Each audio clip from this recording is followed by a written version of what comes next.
So what are we thinking about these results? Does this come as any surprise? We know this has been the major headline leading into election night.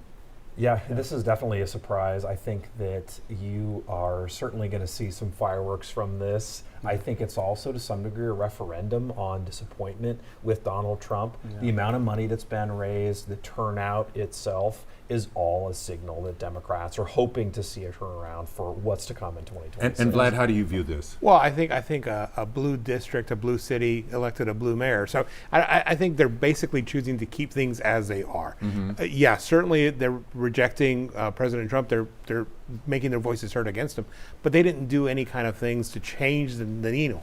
And speaking of President Trump, it was so interesting up until even today, him throwing his support behind Cuomo, right? Yeah. Who formerly they had much disdain there. I think the president was trying to pursue him legally and everything. And so he's throwing his support behind him, but voters saying something else. President Trump is very focused on the ultimate outcome and the transactional relationship. So he's perfectly willing to let bygones be bygones if it can help him advantageously politically right now. It's not surprising that he went with Cuomo because he completely despises Mamdani, but it remains to be seen how that relationship is going to pan out now. And so what does this say, when you zoom out and look at this election and start thinking about nationally, and also what we're seeing tonight in New Jersey and Virginia as well, Democrats leading the races there. What do you think about that when it's the bigger view? Well, again, I think we have to look at the national picture in terms of politics today. And I think Mamdani was able to address young voters, people who have been disconnected. Now, whether or not that will play out in suburban America in terms of winning congressional seats, I'm not sure. I'm sure the Republicans are going to use this and paint Mamdani as some radical, progressive, well, whatever. that's already happened. Yeah, they've been doing that. He's a democratic socialist. He's only 34. He really doesn't know what he's doing. He's Muslim and all of that and everything that goes with it.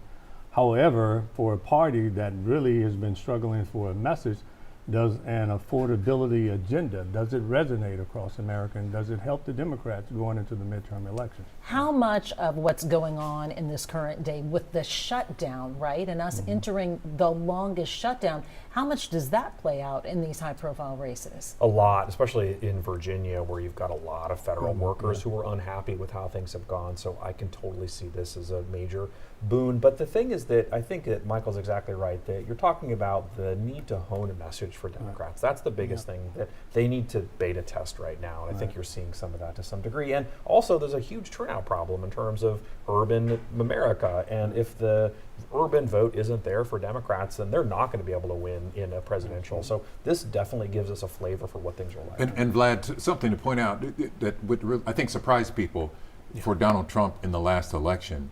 Not only did he win his main base supporters, he was winning Hispanic voters. He was winning some young African American voters. It was really shocking. I guess the question is, we'll see in the midterms how things look and whether he can continue to build on that. Yeah, President Trump was able to actually build on a lot of efforts that were made at the state levels with the state Republican parties going into some of those districts that have historically voted for Democrats and making inroads. Certainly in South Texas, certainly across some of the areas that we've seen across Houston, even shifting northwards.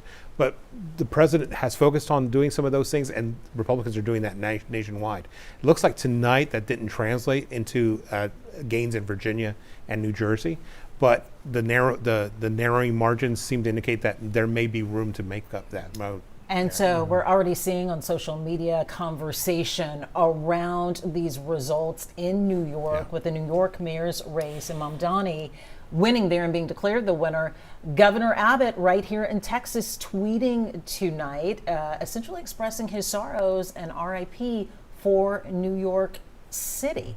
Not as a big surprise is seeing that, of course, Governor Abbott is a Republican and a staunch Trump supporter, but the entire nation is watching this, including the governor of Texas. Well, I don't think it's surprising when you consider that the governor, I just saw this today, and I only saw the headline and I didn't hear it. he was going to place 100% tariff on people from It New was York a joke, City. right? In jest. Oh, it was a joke. That's right. Yeah, it Yeah. was in jest. But I think, he's watching that race closely, and would he at all be thinking about what type of impact or influence that could have here in Texas as well? It's possible, yeah. I mean, Texas is a place where you've got lots of people moving from its, escape kind Got of a lot of policies they don't Californians. like, yeah. And Yeah. so there is certainly something to that.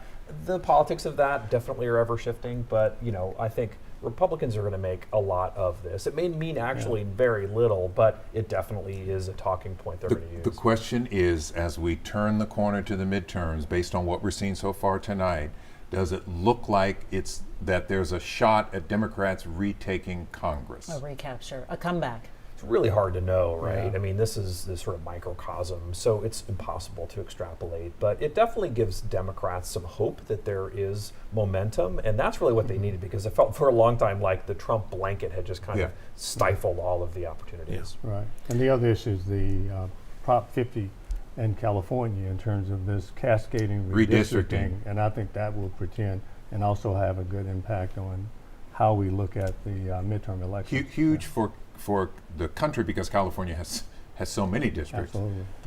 But you have also other Republican states Right. that are redistricting as well: North Carolina, Ohio, Yeah. Indiana. So Right. it's going to be really something to watch. And a huge gift for Gavin Newsom, who's looking at 2028. So That is that's true. in his lap.